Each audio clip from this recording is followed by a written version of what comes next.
नमस्कार मेरे प्यारे साथियों, मैं आप सभी का स्वागत करता हूं आपके अपने YouTube channel SSC solutions with Anuj. जैसा कि आप सभी जानते हैं, हम डेली 8 बजे आरपीएफ एसआई के जो पेपर हुए थे 2019 में 11 जनवरी 2019 की शिफ्ट सेकंड का पेपर डिस्कस करेंगे। देखो, आरपीएफ एसआई में या कांस्टेबल में 50 क्वेश्चन जो है वो आपके जीके के आते हैं, तो 50 क्वेश्चन इंपॉर्टेंट हैं। डेली के 50 क्वेश्चन डिस्कस करेंगे डिटेल के साथ। अगर आप डेली इस वीडियो को देखेंगे तो आपकी जीके अपने आप इंप्रूव हो जाएगी। देखो भाई, सबसे पहला क्वेश्चन क्या कहता है, निम्नलिखित में से किस उपकरण द्वारा उच्च चुंबकीय क्षेत्र उत्पन्न करने के लिए उसमें सोलेनाइड, प्रीनालिका और टोराइड के संयोजन का उपयोग किया जाता है। तो अगर मैं बात करूं सिंक्रोट्रॉन की, तो उसका उपयोग किया जाता है। सिंक्रोट्रॉन होता क्या है? सिंक्रोट्रॉन एक बड़ा उपकरण है जिसके द्वारा उच्च चुंबकीय क्षेत्र उत्पन्न करने के लिए उसमें सोलेनाइड और टोराइड के संयोजन का उपयोग किया जाता है। थोड़ा अजीब सा क्वेश्चन था, इसलिए इस क्वेश्चन को 2-3 बार पढ़ लेना, ठीक है भाई। उसके बाद अगला क्वेश्चन आता है, यमुना नदी डैश में गंगा से मिलती है। तो सभी को पता है जो यमुना नदी है वो इलाहाबाद में गंगा नदी से मिलती है, ठीक है। याद रखना, यमुना नदी गंगा नदी की सबसे बड़ी सहायक नदी है। 2 प्रश्न यहाँ पे याद हो जाएंगे अगर आपसे पूछा जाए कि गंगा नदी की सबसे बड़ी सहायक नदी कौन सी है? यमुना नदी है। और यमुना नदी इलाहाबाद में गंगा से मिलती है, जो बंदरपूंछ चोटी के यमुनोत्री हिमनद से निकलती है। अब आपसे पूछ ले कहाँ से निकलती है, तो बंदरपूंछ चोटी के यमुनोत्री हिमनद से निकलती है तथा प्रयागराज इलाहाबाद में गंगा से दाएं तट पर मिलती है। सोन भी गंगा की सहायक नदी दाएं तट पर है। 2 सहायक नदी होगी गंगा की, कौन सी? एक तो बच्चों होगी अपने पास यमुना नदी और एक होगी अपने पास सोन नदी। सोन रिवर और यमुना रिवर दोनों की दोनों क्या हैं? ये ट्रिब्यूटरीज हैं किसकी? गंगा रिवर की सहायक नदियां हैं, ठीक है।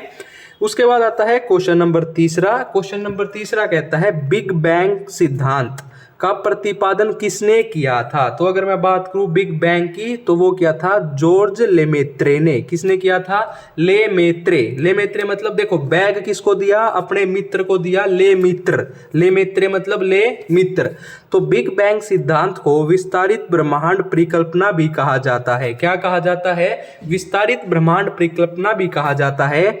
इस सिद्धांत का प्रतिपादन जॉर्ज लेमेत्रे, लेमित्र बैग ले तो बिग बैंग का लेमेत्र ने किया था, एवं बाद में अल्फ्रेड वेगेनर ने इस सिद्धांत की व्याख्या प्रस्तुत की। आपने बस इतना ही याद रखना है, ठीक है। उसके बाद आता है क्वेश्चन नंबर 4। क्वेश्चन नंबर 4 कहता है, कट अथवा चोट के स्थान पर कुछ समय के बाद थक्का अथवा कोगलम लाल भूरे रंग का मैल जम जाता है, जिसको हम हरियाणवी में क्या कहते हैं? खुरंड कहते हैं। यह डैश तंतुओं का एक जाल होता है। तो ये क्या होता है? फाइब्रिन्स। क्या होता है? फाइब्रिन्स का एक जाल होता है। कटे अथवा, मान लो आपको कहीं चोट लग गई या कहीं से चाकू वगैरह या किसी भी चीज से, पैनी चीज से, नुकीली धार चीज से कोई चीज कट जाती है, चोट के स्थान पर कुछ समय बाद थक्का अथवा कालगम मतलब लाल भूरे रंग का मैल जम जाता है। यह फाइब्रिन्स तंतुओं का एक जाल होता है। विटामिन के की कमी के कारण रक्त का थक्का नहीं बनता है। किसकी कमी के कारण? विटामिन के की कमी के कारण। आपने ध्यान रखना है। उसके बाद 5वां प्रश्न आता है कि भाई साहब, प्रसिद्ध जामा मस्जिद का निर्माण किस शासक द्वारा कराया गया था? तो अगर मैं बात करूं शाहजहां की, तो उसने क्या किया था? जामा मस्जिद का निर्माण किया था। मुगल बादशाह थे शाहजहां द्वारा बनवाई हुई दिल्ली की इमारतों में जामा मस्जिद सबसे विशाल है।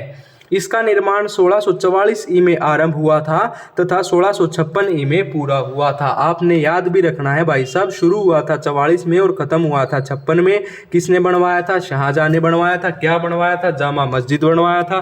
कहाँ बनवाया था? दिल्ली में बनवाया था। मस्जिद ए जहानुमा भी कहते हैं, मस्जिद ए जहानुमा भी कहते हैं। इसके तीनों विशाल दरवाजों पर बुर्ज बने हुए हैं। आपने याद रखना है, क्या बने हुए हैं बच्चों? बुर्ज बने हुए हैं। उसके बाद अगर मैं बात करूं, बॉक्सिंग खेल का क्षेत्र कहलाता है, जो बॉक्सिंग खेल है उसका क्षेत्र क्या कहलाता है? रिंग कहलाता है, ठीक है। देखो, बॉक्सिंग खेल का क्षेत्र क्या कहलाता है? रिंग कहलाता है, चारों तरफ रस्सी बंधी होती है। टेनिस का कोर्ट कहते हैं, बेसबॉल डायमंड होता है, और व्यायाम का क्या होता है? ट्रैक। व्यायाम आप रनिंग से याद रख लो, हम रनिंग कहाँ करते हैं? ट्रैक पे करते हैं। जब भी आपका कोई फिजिकल होता है तो ट्रैक पे रनिंग होती है, तो व्यायाम या रनिंग का ट्रैक, बेसबॉल का डायमंड, टेनिस का कोर्ट और बॉक्सिंग का रिंग होता है। ठीक है, उसके बाद है क्वेश्चन नंबर 7वां। क्वेश्चन नंबर 7वां कहता है, एक द्विबीजपत्री पत्ते की ऊपरी और निचली बाह्य त्वचा के बीच पाया जाने वाला ऊतक क्या कहलाता है? तो अगर मैं बात करूं, मेसिफल क्या कहलाता है? मेसिफिल कहलाता है। एक द्विबीजपत्री पत्ते की ऊपरी और निचली बाह्य त्वचा के बीच पाया जाने वाला ऊतक मेसोफिल कहलाता है। मेसोफिल में क्लोरोप्लास्ट होता है जो प्रकाश संश्लेषण करता है। मेसोफिल में क्या होता है? क्लोरोप्लास्ट होता है जो क्या करता है? प्रकाश संश्लेषण करता है। अब चलते हैं अपने क्वेश्चन नंबर 8 की तरफ। वर्तमान में लोकसभा सदस्यों की संख्या कितनी है? तो सभी को पता है 545 है। जो वर्तमान में लोकसभा की क्या है, टोटल जो सीटें हैं, कुल संख्या है सदस्यों की, वो 545 हैं। इनमें से 530 सदस्यों राज्यों से, 13 सदस्य संघ राज्य क्षेत्रों और 2 सदस्य राष्ट्रपति द्वारा नामित या नामदर्शित एंग्लो इंडियन समुदाय से थे। देखो, ये जो एंग्लो इंडियन थे इनको काट दिया गया, मतलब हटा दिया गया। 104 जो कॉन्स्टिट्यूशनल अमेंडमेंट एक्ट हुआ था, जो कि आपके लिए बहुत इंपॉर्टेंट बन जाता है, वो क्या कहता है? 104वें संविधान संशोधन अधिनियम 2019 द्वारा लोकसभा और राज्य विधानसभा में आंग्ल भारतीय समुदाय के आरक्षण को समाप्त कर दिया गया है। फलस्वरूप वर्तमान में लोकसभा सदस्यों की कुल संख्या 543 हो गई है। अगर अब आपसे पेपर में पूछेगा तो आपको 543 पे टिक करना है, ना कि 545 पे। ये उस समय की बात थी जब पेपर हुआ था। ठीक है, उसके बाद आता है बच्चों, भारत का संविधान क्रियान्वित हुआ। जो भारत का संविधान है वो 26 जनवरी 1950 को लागू हुआ। अगर आपसे पूछा जाए बना कब था, तो ये बना था 26 नवंबर को। ठीक है, लेकिन भारतीय संविधान को 26 नवंबर 1949 को अपनाया गया। ठीक है, संपूर्ण रूप से संविधान को 26 जनवरी 1950 को लागू किया गया। मूल संविधान में प्रस्तावना में 395 अनुच्छेद, 8 अनुसूचियां और 22 भाग थे। अब ये अनुसूची बदल के 12 हो चुकी हैं, ये आपने ध्यान रखना है। ठीक है, उसके बाद आता है क्वेश्चन नंबर 10। 10वां प्रश्न कहता है, धारा घनत्व का एसआई मात्रक क्या है? तो अगर मैं बात करूं, एम्पियर पर मीटर स्क्वायर क्या होता है? Ampere per metre square. चालक माध्यम के भीतर किसी पृष्ठ के लंबवत दिशा में इकाई क्षेत्रफल के द्वारा प्रवाहित होने वाली विद्युत धारा धारा घनत्व कहलाती है। यह एक सदिश राशि है। क्या कौन सी राशि है? पूछ सकता है भाई, कौन सी राशि है धारा घनत्व? एक सदिश राशि है। धारा घनत्व पाई से प्रदर्शित होती है और इसका एसआई मात्रक होता है एम्पियर पर मीटर स्क्वायर। उसके बाद है भाई साहब हरित क्रांति, बहुत ही इंपॉर्टेंट प्रश्न है। हरित क्रांति का जनक किसे कहा जाता है? तो एमएस स्वामीनाथन जो थे उनको क्या कहा जाता था? हरित क्रांति का जनक कहा जाता था, या फादर ऑफ ग्रीन रिवॉल्यूशन भी कहा जाता है। हरित क्रांति जो कि 1960 के दशक में नॉर्मन बोरलॉग द्वारा किया गया एक प्रयास था। अगर आपसे इंडियन पूछे तो एमएस स्वामीनाथन, अगर वैसे पूछे तो नॉर्मन बोरलॉग। ठीक है, इन्हें विश्व में हरित क्रांति के जनक के रूप में जाना जाता है। विश्व में पूछे तो इन्हें, और भारत में हरित क्रांति के जनक के रूप में एमएस स्वामीनाथन को जाना जाता है। इनके प्रयासों के परिणाम स्वरूप खाद्यान्न विशेषकर गेहूं और चावल के उत्पादन में भारी वृद्धि हुई थी। ठीक है, आपने 2 चीजें याद रखनी है। अगर आपसे विश्व का हरित क्रांति का जनक पूछा जाए तो नॉर्मन बोरलॉग, और अगर आपसे इंडिया का पूछा जाए तो एमएस स्वामीनाथन। उसके बाद क्वेश्चन आता है अपने पास 12वां, चेन्नई के समुद्री बंदरगाह की भीड़ को कम करने के लिए किस बंदरगाह का निर्माण किया गया? तो किस बंदरगाह का? तो एन्नोर बंदरगाह का निर्माण किया गया। चेन्नई के समुद्री बंदरगाह की भीड़ को कम करने के लिए एन्नोर बंदरगाह का निर्माण किया गया। यह तमिलनाडु में बंगाल की खाड़ी के तट पर चेन्नई के निकट है। 2014 में इसका नाम बदलकर कामराज बंदरगाह कर दिया गया। इसलिए ये इंपॉर्टेंट हुआ क्योंकि इसका नाम चेंज कर दिया गया, इसलिए ये पेपर में पूछ लिया गया। उसके बाद है भाई साहब MS Chidambaram. MA Chidambaram stadium कहाँ स्थित है? तो ये आपका चेन्नई में स्थित है। चिदम्बरम चेन्नई, चिदम्बरम चेन्नई, ठीक है। नेहरू स्टेडियम पंडित जवाहरलाल नेहरू थे तो पंडित से हो जाएगा आपका पुणे। अरुण जेटली तो ये हो जाएगा आपका दिल्ली। और ईडन गार्डन कोलकाता, ठीक है। दोबारा देख लो, MA चिदम्बरम, चिदम्बरम से चेन्नई, नेहरू स्टेडियम मतलब पंडित जवाहरलाल नेहरू, पंडित से पुणे, अरुण जेटली सभी को पता है दिल्ली, और ईडन गार्डन कोलकाता, ठीक है। उसके बाद आता है क्वेश्चन नंबर 14 क्वेश्चन कहता है भारत का सबसे नया निर्मित राज्य कौन सा है? तो अगर मैं बात करूं तेलंगाना की, तो तेलंगाना सबसे नया राज्य है क्योंकि इसका गठन 2 जून 2014 को आंध्र प्रदेश से पृथक करके किया गया था, ठीक है। यह भारत का 29वां राज्य था। वर्तमान में भारत में 28 राज्य और 8 केंद्र शासित प्रदेश हैं, ठीक है भाई साहब। उसके बाद है बांग्लादेश। देखो 2 क्वेश्चन जरूरी हो जाते हैं यहाँ पे। पहला क्या है, बांग्लादेश का आपसे पूछ सकता है कि राष्ट्रगान कौन सा है? तो अमार सोनार बांग्ला, और इसकी रचना किसने की थी? रविंद्रनाथ टैगोर जी ने की थी। बांग्लादेश का राष्ट्रगान अमार सोनार बांग्ला है। इसे 1905 में बंगाल विभाजन के समय रविंद्रनाथ टैगोर द्वारा लिखा गया था। देखो भाई, अब 3 पॉइंट बताता हूं इस क्वेश्चन में। 3 पॉइंट आपने याद रखने हैं। सबसे पहला याद रखना है बांग्लादेश की राजधानी क्या है? ढाका, ठीक है। दूसरी चीज उसकी मुद्रा टका, ठीक है। 3 चीजें याद होगी, ठीक है।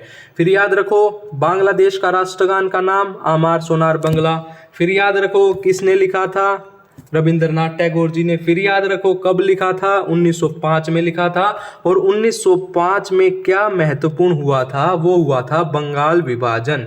1905 में क्या हुआ था? बंगाल विभाजन हुआ था, और दोबारा से बंगाल एक कर दिया गया था 1911 में। दोनों चीजें आपने याद रखनी है। ये हिस्ट्री के क्वेश्चन आपसे पूछ सकते हैं, ठीक है भाई। उसके बाद आता है क्वेश्चन नंबर 16, राष्ट्रीय योजना के क्षेत्र में आधारी का प्रयोग निहित है। तो ये क्या है? रूस की, क्या है? रूस की बोल्शेविक क्रांति। रूस में सन 1917 में हुई क्रांति को बोल्शेविक क्रांति के नाम से जाना जाता है। इस क्रांति के परिणाम स्वरूप रूस से जार निकोलस द्वितीय के स्वेच्छाचारी शासन का अंत हुआ था, और रूसी जो USSR रशिया है उसके गणराज्य की स्थापना हुई थी। अगर मैं बात करूं निम्न में से कौन सा पुरस्कार BCCI के वार्षिक पुरस्कारों में शामिल नहीं है? तो भाई साहब 2 क्वेश्चन यहां से आपके बनेंगे। सबसे पहला BCCI board control cricket of India या board cricket control of India. दूसरी चीज ये किस खेल से संबंधित है? क्रिकेट से, ठीक है। तीसरी चीज इसके कौन कौन से कप हो जाएंगे? तो इसमें आपका ऑप्शन होगा Azlan Shah cup. Azlan Shah cup एक हॉकी प्रतियोगिता है, ठीक है। बाकी ये एक हॉकी प्रतियोगिता है जो मलेशिया में आयोजित की जाती है। जगमोहन डालमिया ट्रॉफी, पाली उमरीगर पुरस्कार, MA चिदम्बरम ट्रॉफी BCCI का वार्षिक पुरस्कार है जो क्रिकेट से संबंधित है। आपने ध्यान रखना है अजलान शाह कप किस खेल से संबंधित है? हॉकी से। क्वेश्चन नंबर 18 कहता है निम्न में से कौन शहर चालुक्यों की राजधानी थी? तो कौन सी थी? बादामी थी। चालुक्य वंश राजवंश की स्थापना 6ठी शताब्दी में पुलकेशिन प्रथम द्वारा की गई। अगर आपसे पूछा जाए चालुक्य राजवंश की स्थापना किसने की थी? पुलकेशिन फर्स्ट ने की थी। चालुक्य राजवंश 2 शाखाओं में विभाजित था, पश्चिमी चालुक्य और पूर्वी चालुक्य। चालुक्यों वापती की राजधानी बादामी या वातापी थी, ठीक है भाई। अब आता है क्वेश्चन नंबर 19, लोकसभा के सदस्यों का कार्यकाल कितने वर्षों का होता है? अभी इससे पहले पूछा गया था टोटल कितने मेंबर्स हैं। पहले 545 थे बच्चों, अब 543 रह गए हैं। 2 कहाँ कम हुए हैं? तो जो 104 संविधान संशोधन एक्ट हुआ है 2019 में, उसमें हटा दिया गया है, ठीक है। उसके बाद अगर आपसे पूछा जाता है कि लोकसभा के सदस्यों का कार्यकाल कितने वर्षों का होता है, तो 5 साल का होता है। लोकसभा का कार्यकाल आम चुनाव के बाद हुई पहली बैठक से 5 वर्ष के लिए होता है, अर्थात लोकसभा सदस्यों का कार्यकाल भी 5 वर्ष होता है। लोकसभा की अवधि को आपात स्थिति में एक बार में 1 वर्ष बढ़ाई जा सकती है, सिर्फ 1 वर्ष इंक्रीज किया जा सकता है। दिल्ली किस प्रकार का राज्य है? तो एक राष्ट्रीय राजधानी क्षेत्र और केंद्र शासित प्रदेश है। दिल्ली एक केंद्र शासित प्रदेश और राष्ट्रीय राजधानी क्षेत्र है जो 69 संविधान संशोधन हुआ था 1991 में, उसके द्वारा केंद्र शासित प्रदेश दिल्ली को राष्ट्रीय राजधानी क्षेत्र का दर्जा प्रदान किया गया। लेफ्टिनेंट गवर्नर को दिल्ली का प्रशासक नामित किया गया और दिल्ली के लिए विधानसभा तथा मंत्री परिषद का प्रावधान किया गया। ठीक है, अब आता है क्वेश्चन नंबर 21। क्वेश्चन नंबर 21 कहता है अभिकारकों के संकेंद्रण के संदर्भ में अभिक्रिया के दर से प्रकाशन कहलाता है। क्या कहलाता है? दर संबंधी नियम कहलाता है। अभिकारकों के संकेंद्रण के संदर्भ में अभिक्रिया के दर का प्रकाशन दर संबंधी नियम कहलाता है।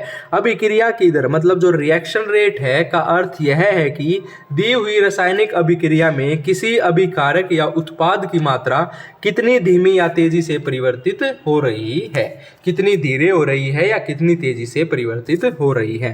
क्वेश्चन नंबर 22 कहता है निम्न में से मवेशियों की किस नस्ल का उपयोग दो उद्देश्यों के लिए किया जाता है? तो ओंगोल। क्या? ओंगोल। ओंगोल गाय एक नस्ल है। ठीक है, यह आंध्र प्रदेश में पाई जाती है। इसका उपयोग भार वाहन और दूध देने के लिए प्रयोग होता है।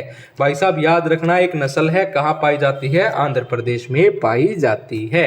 अगर मैं बात करूं भारतीय फुटबॉल के इतिहास का स्वर्णिम युग किस काल को कहा जाता है? तो ये कहा जाता है 1951 से 1962 को। क्यों कहा जाता है? क्योंकि भारतीय फुटबॉल के इतिहास का स्वर्णिम युग 1951 से 1962 को माना जाता है। 1951 तथा 1962 के एशियाई खेलों में भारतीय टीम ने स्वर्ण पदक जीता था। क्या जीता था? गोल्ड मेडल जीता था 1951 में और 1962 में। आपने ये ध्यान रखना है। ठीक है,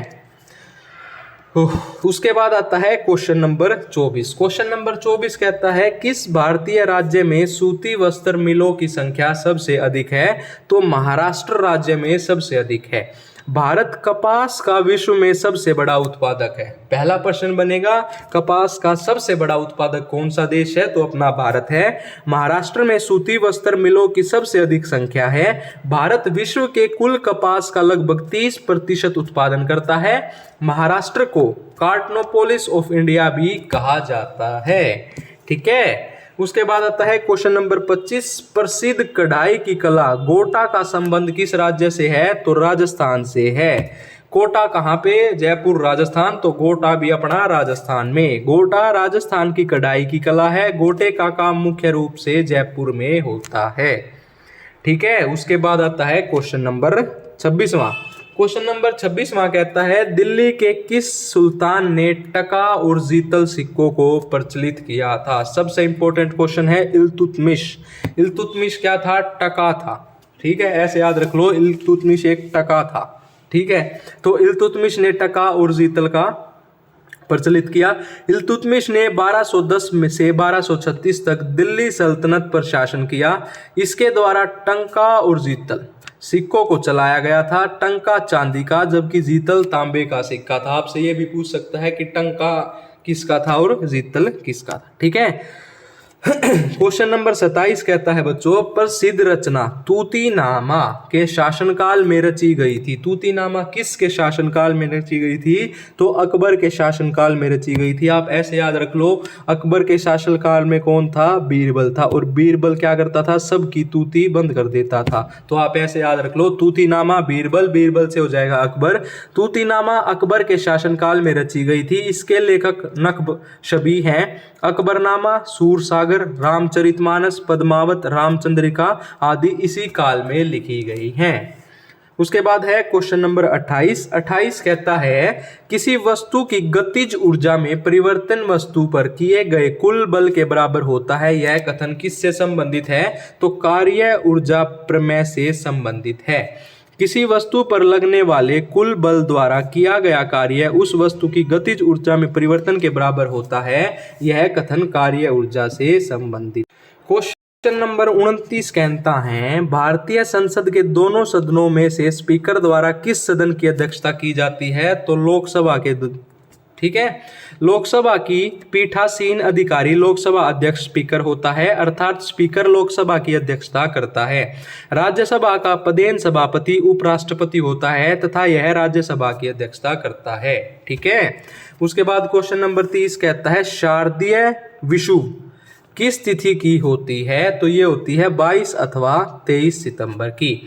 विषुव पृथ्वी की वह स्थिति है जब सूर्य की किरणें विषुवत रेखा पर लंबवत पड़ती हैं। विषुव के दौरान उत्तरी और दक्षिणी गोलार्ध दोनों में दिन एवं रात बराबर होते हैं। तो आपने याद रखना है, अगर मैं 20-21 मार्च की बात करूं एक तो तब होता है, और एक मैं 22-23 सितंबर की बात करूं तो एक तब होता है।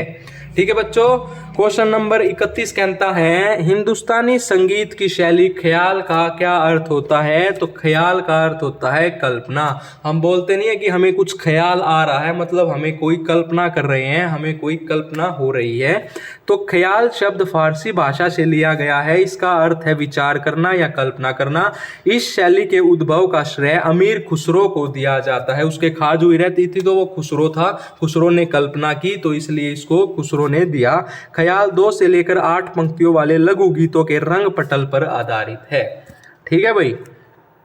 क्वेश्चन नंबर 32 कहता है निम्न में से किस सदन के सदस्यों की आयु 25 वर्ष से कम होनी चाहिए? तो आप सभी को पता है 25 वर्ष से कम किसकी होती है? लोकसभा के नागरिक की होती है, और वो एक भारत का नागरिक होना चाहिए। क्वेश्चन नंबर 33 कहता है न्यूनतम समर्थन मूल्य संबंधित है, किससे है? कृषि उत्पादन से संबंधित है। न्यूनतम समर्थन मूल्य वह दर है जिस पर सरकार किसानों से फल खरीदती है। यह दर किसानों की उत्पादन लागत से कम 1.5 गुना अधिक होती है। कृषि लागत एवं मूल्य आयोग द्वारा 22 अधिदृष्ट फसलों के लिए न्यूनतम समर्थन मूल्य, ठीक है, डैश की स्मृति को यादगार बनाए रखने के लिए आधुनिक ओलंपिक में मैराथन दौड़ की शुरुआत की गई थी। तो किसकी? फेडिपिडीज। किसकी? फेडिपिडीज की। ठीक है। उसके बाद है क्वेश्चन नंबर 35, राज्यसभा के सदस्यों की अधिकतम संख्या कितनी होती है? तो 250 होती है। राज्यसभा सदस्यों की अधिकतम संख्या 250 निर्धारित है। इनमें से 238 सदस्य राज्यों एवं संघ राज्य क्षेत्रों से प्रतिनिधित्व और 12 सदस्य राष्ट्रपति द्वारा मनोनीत किए जाने वाले, और वर्तमान में राज्यसभा में 245 सदस्य हैं। ठीक है। निम्न में से कौन सा एक गैसीय ग्रह है? अगर मैं बात करूं बृहस्पति ग्रह की तो वो क्या है? एक गैसीय ग्रह है। बृहस्पति सौरमंडल का गैसीय ग्रह है। यह सौरमंडल का सबसे बड़ा ग्रह है जो सूर्य की परिक्रमा 11.9 वर्ष में करता है। इसके वायुमंडल में हाइड्रोजन, हीलियम, मीथेन और अमोनिया जैसी गैस पाई जाती है। HDI ह्यूमन डेवलपमेंट इंडेक्स, जिसको हिंदी में बोला जाता है मानव विकास सूचकांक, में स्वास्थ्य घटक मापा जाता है। तो जन्म के समय जीवन प्रत्याशा को मापा जाता है। ठीक है। इसके 4 हैं। पहली शिफ्ट में भी क्वेश्चन पूछा गया था कि सकल राष्ट्रीय आय, स्कूली शिक्षा के औसत वर्ष, स्कूली शिक्षा के अपेक्षित वर्ष और जन्म के समय जीवन प्रत्याशा। भारतीय शासन व्यवस्था में केंद्र शासित प्रदेशों की संख्या कितनी है? ठीक है, अभी तो 8 है, देख लो।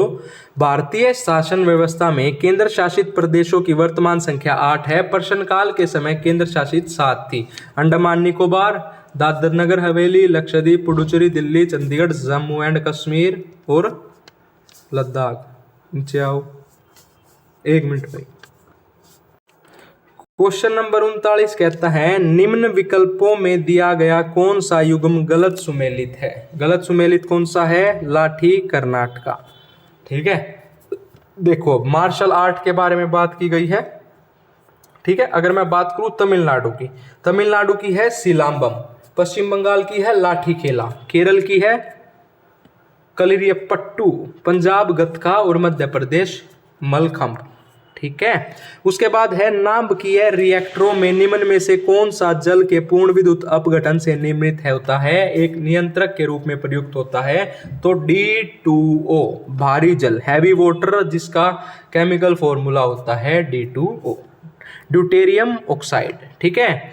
निम्न में से कौन से रंग की अशुद्धियों को अवशोषित कर घोल को रंगहीन कर देता है? तो किसको? एनिमल चारकोल को। किसको? एनिमल चारकोल रंग की अशुद्धियों को अवशेषित कर घोल को रंगहीन कर देता है। एनिमल चारकोल को बोन कोयला भी कहा जाता है। इसे जानवरों की हड्डियों के विनाशकारी आसवन से प्राप्त किया जाता है। एनिमल चारकोल में कार्बन की बजाय फास्फोरस की मात्रा अधिक होती है। राजा रवि वर्मा का संबंध कौन से राज्य से है तो केरला से है। राजा रवि वर्मा का संबंध केरल के त्रावणकोर राजघराने से था। ये एक प्रसिद्ध चित्रकार थे जिन्हें भारतीय चित्रकला में प्रकृतिवाद की पश्चिमी संकल्पना तथा हिंदू देवी देवताओं के शास्त्रीय प्रतिनिधियों के लिए याद किया जाता है। पृथ्वी की सबसे भारी परत क्या कहलाती है? तो सभी को पता है पृथ्वी की सबसे भारी परत भूपर्टी कहलाती है। भूपर्टी की औसत मोटाई 30 किलोमीटर है। ऊपरी क्रस्ट और निचले क्रस्ट के बीच घनत्व संबंधी असंबद्धता कोनरेड असंबद्धता कहलाती है। पौधों में अंडाशय के भीतर अंडाणुओं की व्यवस्था को क्या कहा जाता है? तो अपरान्यास कहा जाता है। प्लेसेंटिया जिसको कहा जाता है। WTO वर्ल्ड ट्रेड ऑर्गेनाइजेशन वस्तु एवं सेवाओं, पूंजी एवं श्रम शक्ति का देश की सीमाओं के पार प्रतिबंधित आवाजाही के द्वारा पूरे विश्व में अर्थव्यवस्था की गति क्या कहलाती है? वैश्वीकरण कहलाती है। क्या कहलाती है? वैश्वीकरण कहलाती है। भारतीय संविधान के मूल कर्तव्यों को किस संशोधन अधिनियम द्वारा जोड़ा गया था? तो जो 42nd कॉन्स्टिट्यूशनल अमेंडमेंट एक्ट था उसके द्वारा जोड़ा गया था। 44वें में क्या हुआ था? जो राइट टू प्रॉपर्टी था उसको डिलीट कर दिया गया था और वो आर्टिकल 31 में था। ठीक है। भारतीय संविधान में 42वें संविधान संशोधन अधिनियम 1976 द्वारा भाग 4 क में अनुच्छेद 51 क के तहत 10 मूल कर्तव्यों को जोड़ा गया था। बाद में 86वें संविधान संशोधन अधिनियम 2002 द्वारा 11वें मूल कर्तव्य को जोड़ा गया।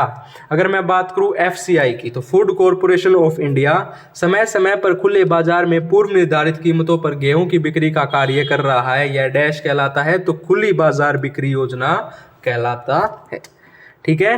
भारत में कच्चे सिल्क का सबसे बड़ा उत्पादक है। तो अगर मैं बात करूं बच्चों कर्नाटका की तो जो कर्नाटका है वो भारत में कच्चे रेशम का सर्वाधिक उत्पादन करता है। भारत विश्व में रेशम का दूसरे सबसे बड़ा उत्पादक तथा सबसे बड़ा उपभोक्ता है। चीन रेशम उत्पादन में विश्व में प्रथम स्थान पर है।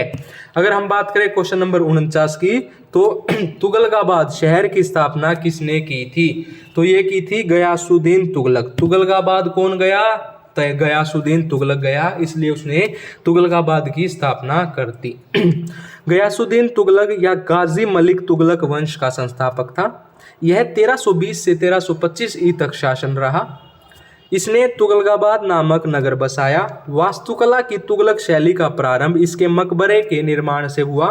गयासुद्दीन ने सैन्य संगठन की कार्यकुशलता को भी बनाए रखा क्योंकि उसने घोड़ा दागने एवं हुलिया लिखने की पद्धति को और व्यवस्थित ढंग से लागू किया था।